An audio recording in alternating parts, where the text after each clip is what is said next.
आज मैं तुमसे एक ऐसी सच्चाई की बात करने जा रहा हूं जो न सिर्फ शास्त्रों की है, न सिर्फ समाज की, बल्कि हर उस इंसान की गहरी तड़प की है जो रात को सोते वक्त भी चैन नहीं पाता।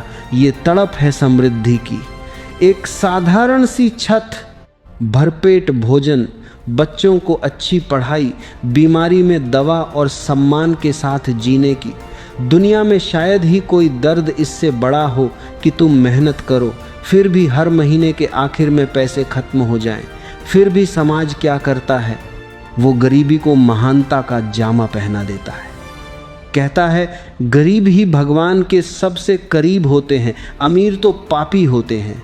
और इस झूठ ने करोड़ों परिवारों को सदियों से जकड़ रखा है।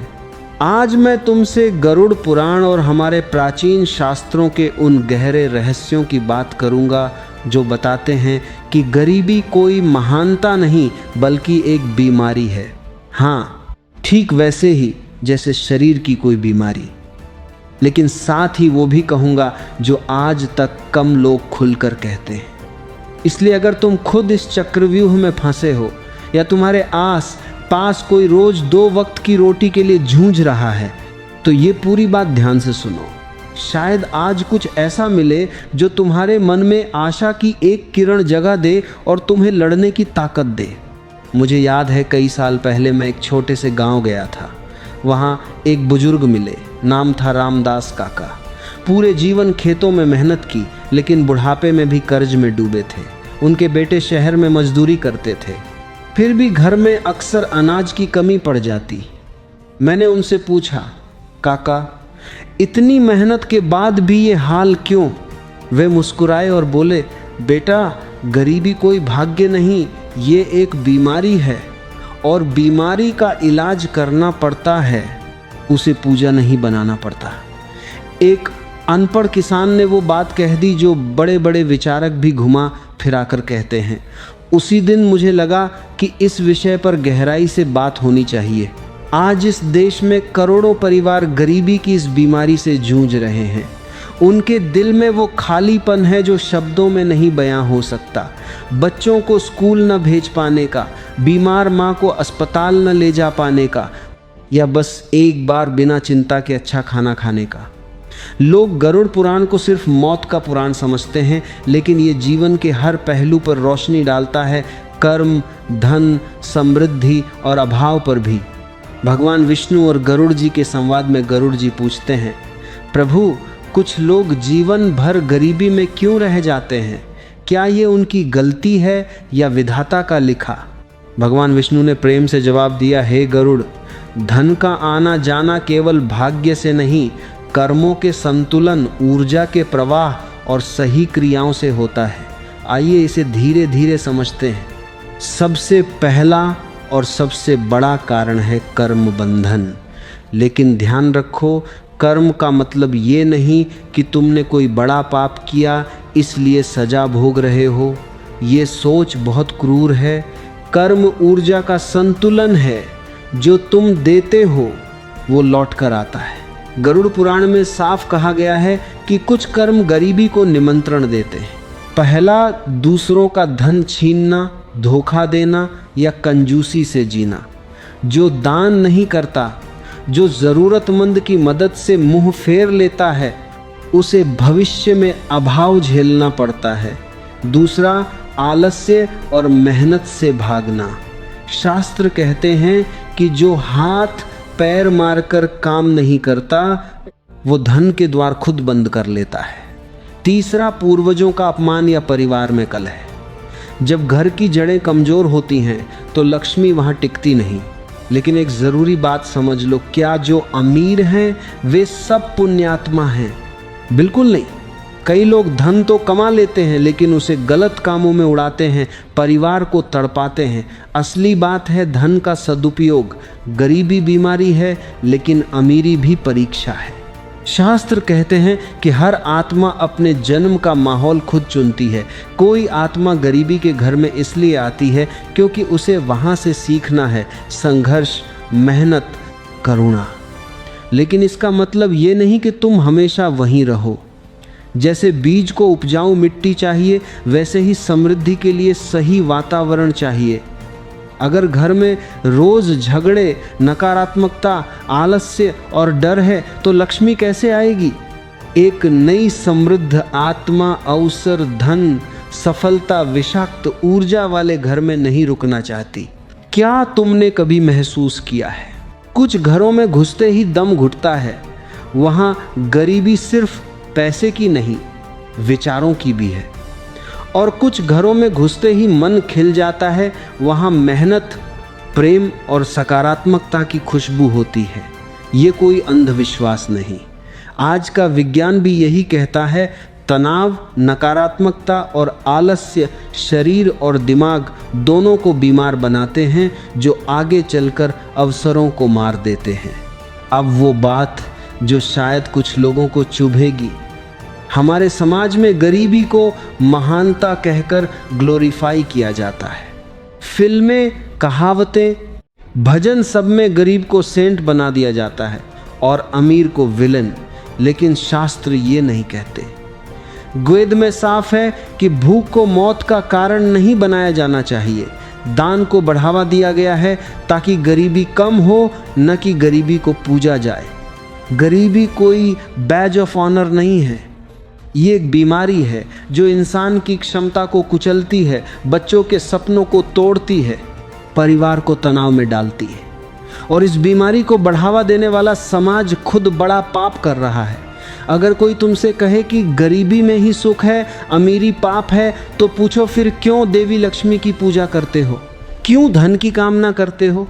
कभी कभी गरीबी सुरक्षा भी हो सकती है। परमात्मा जानता है कि अगर इस वक्त तुम्हें अचानक बहुत धन दे दिया तो तुम भटक जाओगे, अहंकार में डूब जाओगे या गलत रास्ते पर चले जाओगे। लेकिन इसका मतलब ये नहीं कि तुम हाथ पर हाथ रखकर बैठ जाओ। महान लोग जैसे स्वामी विवेकानंद ने गरीबी देखी, लेकिन उन्होंने उससे लड़ाई लड़ी और करोड़ों को रोशनी दी। निकोला टेस्ला या अन्य महान आत्माओं ने भी संघर्ष किया, लेकिन समर्पण और कर्म से ऊपर उठे। गरीबी में महानता तभी आती है जब तुम उससे निकलने की कोशिश करते हो, न कि उसमें आराम से बैठ जाते हो। अब बात करते हैं उन रास्तों की जो शास्त्र बताते हैं। ये कोई जादू नहीं, कोई ताबीज़ नहीं। ये तुम्हारी चेतना और कर्म को बदलने के प्राचीन तरीके हैं। पहला, कर्म शुद्धि। गलत काम छोड़ो, ईमानदारी से मेहनत करो। छोटे छोटे दान शुरू करो, जो थोड़ा है उसमें से भी कुछ बांटो। गरुड़ पुराण कहता है कि दान न करने वाला गरीबी में फंसता है। दूसरा, आलस्य त्यागो। रोज मेहनत करो, नई स्किल सीखो, लक्ष्य बनाओ और उस पर लगे रहो। शास्त्र कहते हैं उद्यमेन ही सिद्ध्यन्ति कार्याणि, मेहनत से काम सिद्ध होते हैं। तीसरा, घर की ऊर्जा शुद्ध करो। झगड़े कम करो, प्रेम बढ़ाओ, साफ सफाई रखो, सकारात्मक बातें करो। जहाँ कलह है वहाँ लक्ष्मी नहीं ठहरती। चौथा, ज्ञान और शिक्षा। खुद पढ़ो, बच्चों को पढ़ाओ। अंधविश्वास छोड़ो, सही जानकारी लो। विज्ञान और शास्त्र साथ चलते हैं। पांचवा, सेवा और करुणा। दूसरों की मदद करो। जब तुम किसी गरीब की मदद करते हो तो ब्रह्मांड तुम्हारी मदद का इंतजाम करता है। छठा, वैद्यकीय और व्यावहारिक उपाय। बीमारी का इलाज करो, वैसे ही गरीबी का भी बजट बनाओ, बचत करो, निवेश सीखो, नौकरी या बिजनेस में सुधार लाओ। प्रार्थना के साथ कर्म भी करो। और अगर तुम सब कुछ करने के बाद भी अभी संघर्ष कर रहे हो तो जान लो तुम हारे नहीं हो, ये सिर्फ एक दौर है। मैंने ऐसे कई लोगों को देखा है जिन्होंने गरीबी से लड़कर न सिर्फ खुद को ऊपर उठाया बल्कि पूरे परिवार और समाज को रोशनी दी। उन्होंने जाना कि जिंदगी का मतलब सिर्फ अमीर बनना नहीं बल्कि सही तरीके से जीना और दूसरों को साथ ले जाना है। समाज की गरीबी महान है वाली बातें बंद करो, ये तुम्हारे घाव पर नमक छिड़कने जैसा है। अगर तुम खुद गरीबी में हो तो याद रखो तुम अधूरे नहीं हो। पूर्णता मेहनत, ईमानदारी और प्रेम से आती है। अस्तित्व कभी कभी एक छोटा घर छीन लेता है ताकि तुम बड़ा सपना देख सको। अपने आंगन को इतना बड़ा करो कि सिर्फ अपना परिवार नहीं, दूसरों के लिए भी जगह बने। मेहनत करो, प्रेम बांटो, ज्ञान लो और ऊर्जा शुद्ध रखो। तब देखोगे कि वो बीमारी धीरे धीरे जाती रहेगी और समृद्धि अपने आप दरवाजा खटखटाएगी। ये कोई मोटिवेशनल स्टोरी नहीं, ये शास्त्र और अनुभव का सार है। गरीबी कोई महानता नहीं, गरीबी एक बीमारी है और हर बीमारी का इलाज होता है। वो इलाज है कर्म, चेतना और निरंतर प्रयास। हर सुबह उठकर एक सवाल पूछो, आज मैं अपनी जिंदगी को बेहतर बनाने के लिए क्या एक कदम उठाऊंगा? बस एक कदम, रोज एक कदम। एक साल में 365 कदम, और 365 कदम तुम्हें बहुत दूर ले जाते हैं। दूसरी बात, अपनी तुलना किसी से मत करो, अपनी तुलना खुद से करो। क्या मैं कल से बेहतर हूँ? क्या मैं पिछले महीने से बेहतर हूँ? बस यही देखो।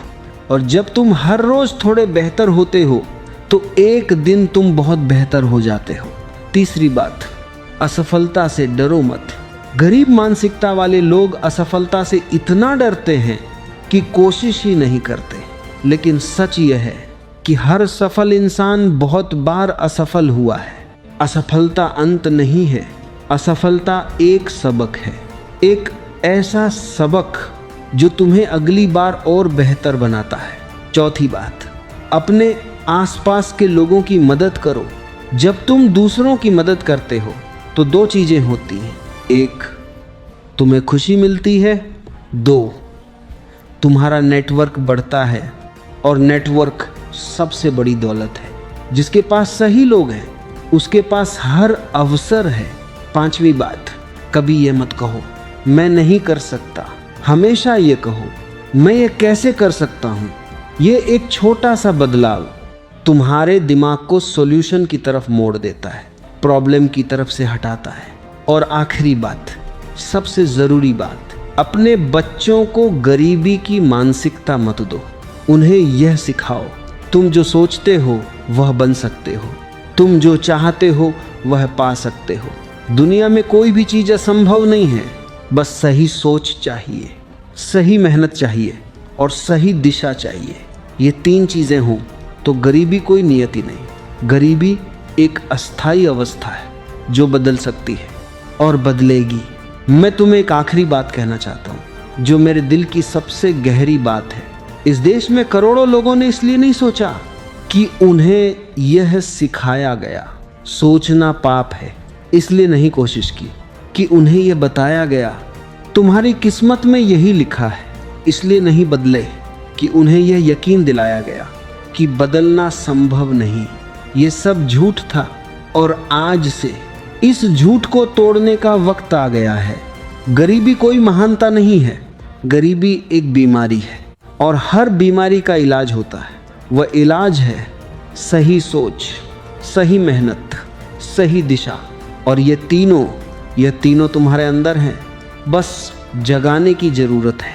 उठो, आगे बढ़ो और वो ज़िंदगी जियो जो तुम जीने के लायक हो, क्योंकि तुम उससे बहुत बेहतर के लायक हो जो तुम अभी जी रहे हो। अगर ये बात तुम्हें छू गई हो तो आज से एक छोटा कदम उठाओ, एक नई स्किल सीखो, किसी को मदद करो या घर में शांति बनाओ। और हाँ, इसे अपने दोस्तों और परिवार के साथ शेयर करो, क्योंकि जब एक इंसान उठता है तो पूरा समाज उठने लगता है।